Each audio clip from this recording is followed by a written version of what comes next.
Many, many years ago, in a land very, very far from here, Mrs. Hennessy was getting ready to welcome back her kindergarten class after their summer vacation. She thought it would be nice to make it an easy day for them, so she decided to read a little story to them. She figured she'd read The Three Little Pigs. Now, in her class was this kid, Joey Murphy. Now, Joey was not a problem child, but he was up there. He was up there with the best of them, or maybe the worst of them. I should mention I've changed the names in this story to protect the guilty. Joey came from a reading family. When Joey heard that The Three Little Pigs was going to be the story, he turned to the kid next to him and he said, "I can't believe we're going to have this story again. This is for kids." So Mrs. Hennessy started the story, and she got to the part where the pig asked the farmer with the big trailer of hay if he could have some hay to build his house. And then came the line that Joey was expecting. Mrs. Hennessy said, "And now, boys and girls, can anybody tell me what the farmer said to the little pig?" She looked out and she saw Joey Murphy's hand go up, out in this direction. Immediately when she saw that, she looked away. The last thing she wanted to do, she thought to herself, was engage with this kid right now. She searched for other hands, other children's hands.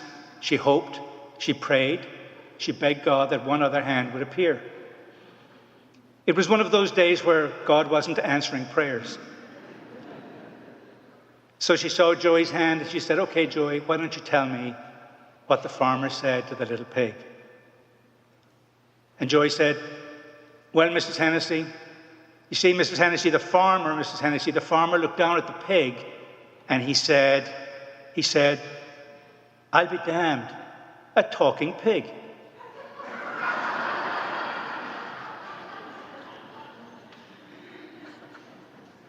Now, it's the season of schooling, going back to school, children being dropped off by their parents, and that's why I tell that story. It's a time when we kids return, we look for grades, we take tests, and we move on to what's expected of us when we get our good grades. In today's gospel, we hear from the Pharisees who are also seeking grades. They're seeking grades from Jesus for what they have done, for the amazing acts that they purport to have achieved. They look for grades, and Jesus is pretty shocked with them. They talk about how they've followed all God's commandments, all God's requirements, all God's rules, but in actual fact, they're self-absorbed and they fail to see what the commandments were truly all about. On a similar vein, in today we have probably some Pharisees, modern-day Pharisees, that would also see themselves as having achieved amazing feats.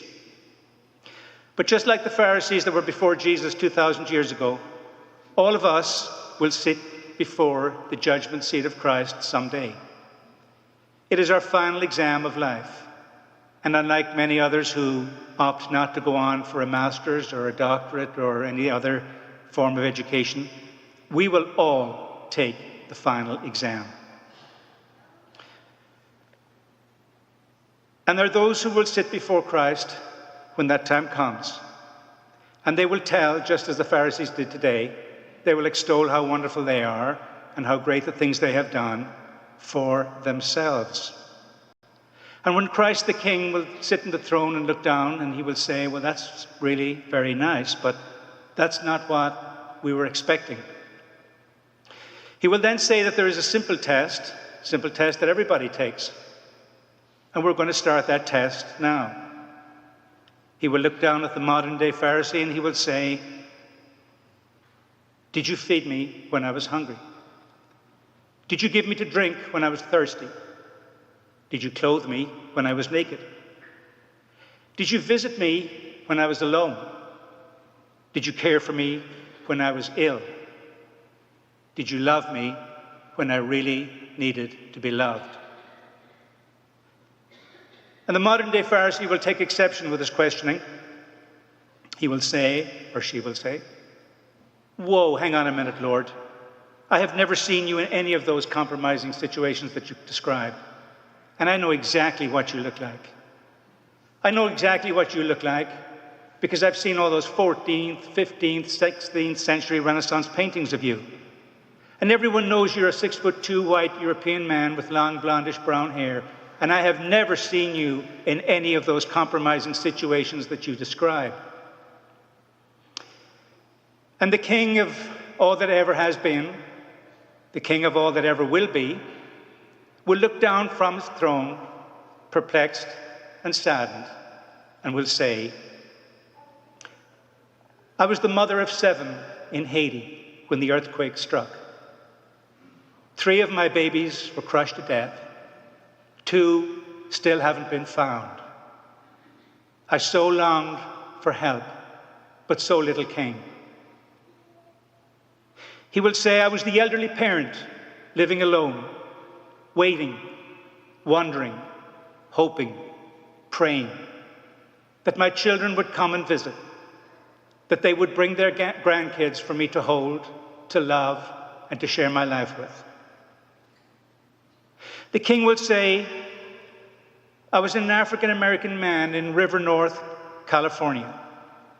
I was beaten, robbed, and left unconscious, out in the middle of the road. It would have been so easy for somebody to just grab the collar of my shirt and pull me to safety. But because of the color of my skin, which was not like anybody else in the area, nobody wanted to touch me. Eventually, an unsuspecting motorist came by and drove over me and killed me.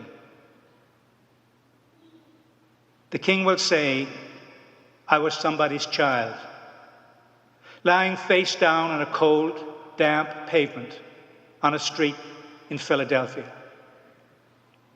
suffering, agonizing, dying from the dreaded disease called AIDS.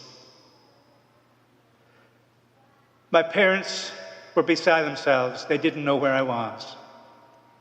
I was so ashamed of what happened to me, I wouldn't even call them. My friends were shocked, and they had all deserted me. I lay there on that cold December evening, as so many people hurried about, hustling and bustling, getting ready to celebrate the birth of Christ. As I lay there, my breathing was labored, and my heartbeat was racing.